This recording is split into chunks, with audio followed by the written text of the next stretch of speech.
My TED Talk is about how I think it's pointless to be pessimistic. Okay, so late last July, I was playing a soccer game in a tournament in Temecula when I was taken out by an opposing player in the side in my knee. I heard a loud pop and then I was down.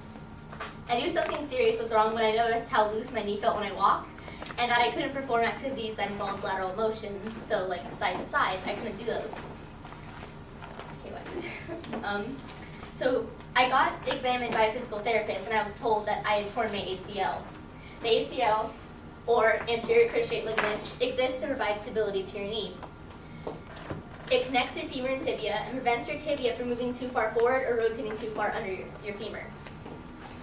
I thought I would just have to rest for a couple of weeks because I didn't know what it meant to tear an ACL, but then I was told that I would need to have surgery, and post-op I would spend 9 to 12 months going through rehab trying to be able to play safely again. At this, I began to cry. Not only was I upset that I couldn't partake in one of my favorite pastimes that I had been passionate about since I was a child, but I was deathly afraid of having an operation. The thought of being put under through means of anesthesia while mostly strangers prod the inside of my body while I was unconscious didn't sit well with me. Okay, so during the pre-op, I tried to remain calm, but that didn't work out so well. When the anesthesiologist came in and was talking to me, I started to cry again. I was so scared. I began to cry because I was so deathly afraid of anesthesia. I thought I would never wake up. I decided to suck it up though because I knew that there was nothing I could do at that point, and I just decided to put my trust in my surgeon, who had a great reputation and wasn't known to screw up. And so I was put out and I was down.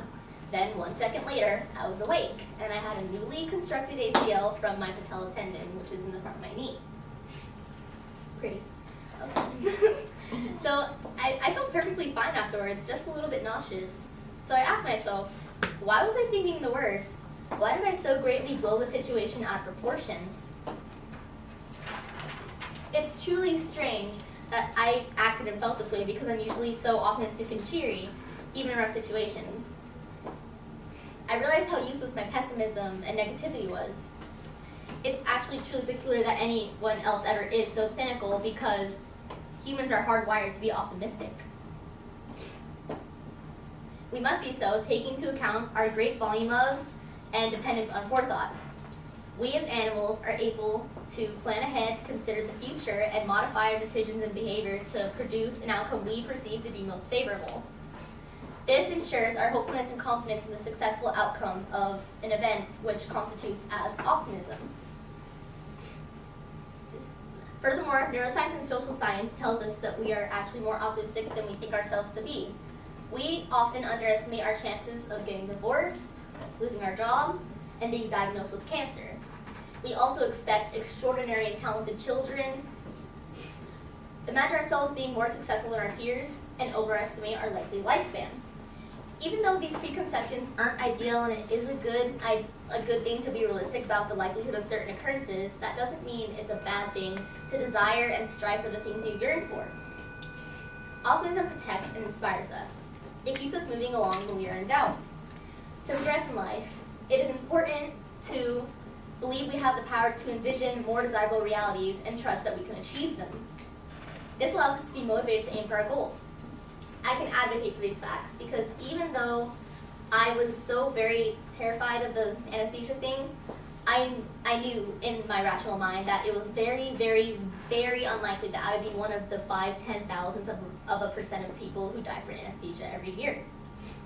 I believe that staying positive assisted me in staying healthy throughout my recovery. In fact, being optimistic leads to many physical and mental rewards and reaps benefits that nobody can complain about.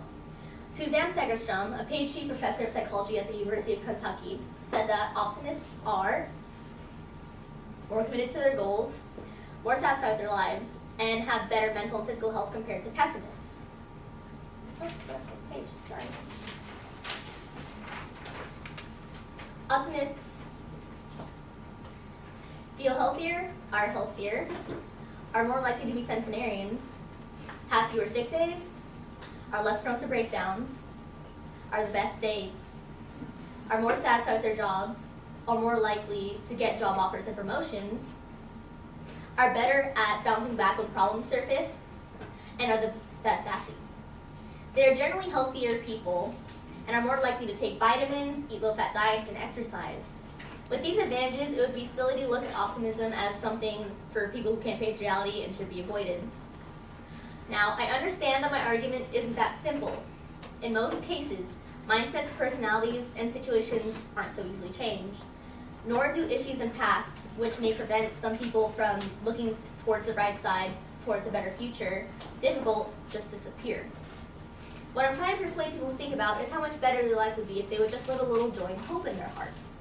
Some people can walk out of this room after this class session and immediately see things in a different light, if I'm that inspiring, but a lot of people may have doubts about such an alteration to their perspective on the world and its happenings. So, a good place to start on the path to looking at things more positively would be first realizing that looking at things in a cynical manner does not help anything. It will not make a situation more enjoyable, nor will it make you feel any better. I knew that complaining about my surgery and that I couldn't play soccer wouldn't magically make my ACL reattach, so I decided to just stick through it, and that understanding and resolution, I think, allowed the trial to be much more bearable. Along with this realization are more things that are important to understand when going through distressing times. First is to not bottle up your feelings. This is unhealthy and puts stress on the mind and body to contain these malignant feelings and not release them. Another thing, you always have a choice in how you react, and there's never a reason to have a bad attitude, nor is there ever a reason to take it out on someone or something. To better evaluate a situation, you should emotionally detach yourself from it and objectify it. And then, without bias or feeling, you can look at it from every angle and then decide how to best cope with it. Most importantly, in any situation, it is essential to look at it as an obstacle to be defeated and take lessons from it to prevent it from happening in the future, and if not, to hopefully better deal with it next time.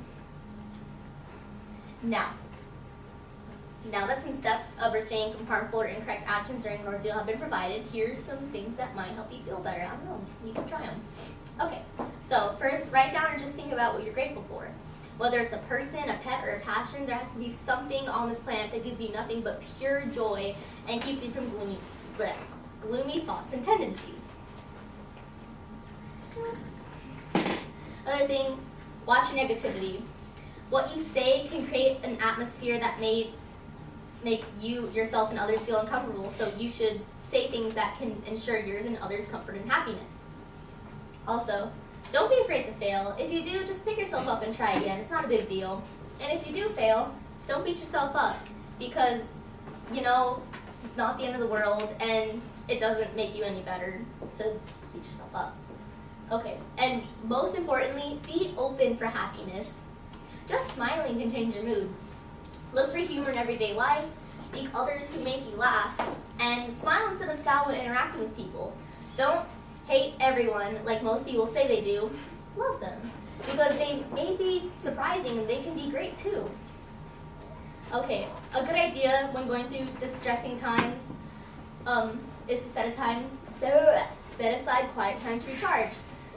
Some good ideas while de-stressing are to listen to music, drink tea, exercise, or sleep. Okay, I always feel better in a situation when doing puzzles, talking with my mom, or finding a new TV show to watch. Okay, now, very major, when going through a bad experience, it is crucial to view it as something to learn from and build upon to create a better future, which is what optimism is at its core. Don't wallow in bad situations. Make it into something great. When I learned that I couldn't play soccer for a year plus, it broke my heart. But I decided to use the money and time I didn't have while I was still playing soccer and do something I'd always wanted to do since I was young. Take piano lessons. Hold up. Okay. I'm very happy and content doing piano lessons, and I'm just enjoying myself in a peaceful environment until I can play soccer again. And I hope with this presentation I was able to disprove any reason to not be optimistic and look at the world in a bright light. Thank you very much.